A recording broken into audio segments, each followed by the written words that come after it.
પરમાત્માએ કીધું કે અર્જુન, જ્ઞાની એ હું જ છું, જ્ઞાની એ મારો અંશ છે એટલું નહીં, પણ જ્ઞાની એ હું જ છું, પણ આપણી દ્રષ્ટિમાં આવતું નહીં. અને આજે આગળ મહાપુરુષે વાત કરી એ જો કદાચ તમારે હોનું છે કાઠમો છે તે સુધી હોનું દ્રષ્ટિ નહીં આવે.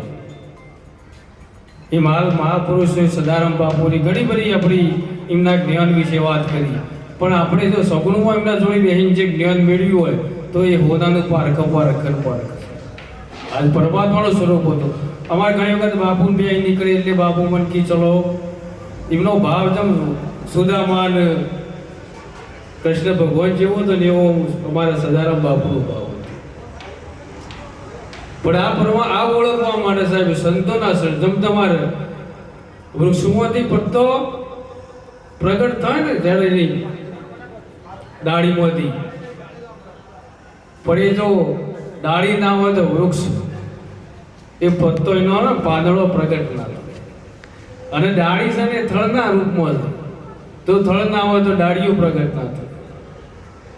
અને થળ છે એ બીજમાં છે, અને બીજ છે ને સદગુરુ મહારાજનું સ્વરૂપ છે. પણ આ સ્વરૂપને જો પ્રાપ્ત કરવું હોય તમારે, પરમાત્માને જો ઓળખવા હોય ને તો આવા કોઈ સંતોના શરણે આપણે જવું પડે.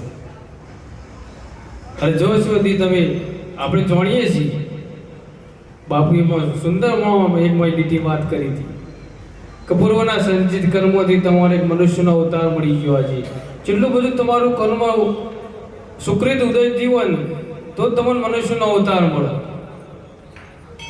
અને આ બીજા બધા જીવો છે ને આ ના કરી શકે. સુંદરમાં મહારાજે વાત કરી આ દેહ તમારા એવો મનુષ્યનો અવતાર મળ્યો કે તમારે જે કરવું હોય થાય સાહેબ. તમારે ધર્મી બનવો તો બનાય, દેવ બનવો તો બનાય, અને તમારે એનાથી વિશેષ કદાચ ભગવાન જેવા બનવું હોય તો બનાય. એવો તમારા મસ્ત સુંદર મનુષ્યનો અવતાર આલ્યો. પુત્ર ભક્તિ પદાર્થ મોટું બાપુ સુંદરમાં કીધું.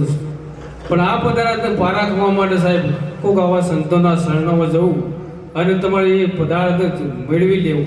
આ બધું બેઠું હરિનું સ્વરૂપ છે એ આપણે દ્રષ્ટિમાં ક્યારે આવે? કોઈ એવા સમૃદ્ધ સંત મળી જાય, પરથીરામ બાપુજી આ બધા બેઠા ને આપણે હાલ નિર્ગુણમાં મહિમાનો ગુણગાન કહીએ છીએ. પણ જો સગુણમાં તમે જો લાભ નહીં લો તો નિર્ગુણમાં તમે લાભ લેવો લઈ શકો પડે ને આવો સમજ મળી આવે તમારે.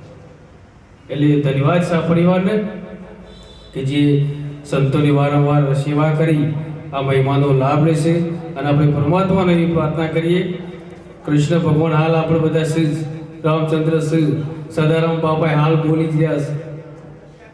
હાલ બધા બોલું સદારામ બાપુ જ બોલું, પણ એ આપણી દ્રષ્ટિમાં નહીં આવે, એ ગુરુમુખની દ્રષ્ટિમાં આવે. એટલા માટે તમે ગમે ત્યાં જઈએ કોઈ કદાચ બાકી હોય તો સંતનું સણું લઈ લેજો, તમારું જીવન સાહેબ સાર્થક થઈ જશે. જેમ તમે વૃક્ષના નજીક જો ને ચિત્રતા માગવી ના પડે, આપો આપણને આપ જ સાહેબ. એવું સંતનું સ્વરૂપ માટે આજના પ્રસંગે આટલું કંઈ મારી વાણીને વિરામ આપું છું. એકવાર જયનો નાદ કરો. બોલો સદારામ મહારાજ કી જય.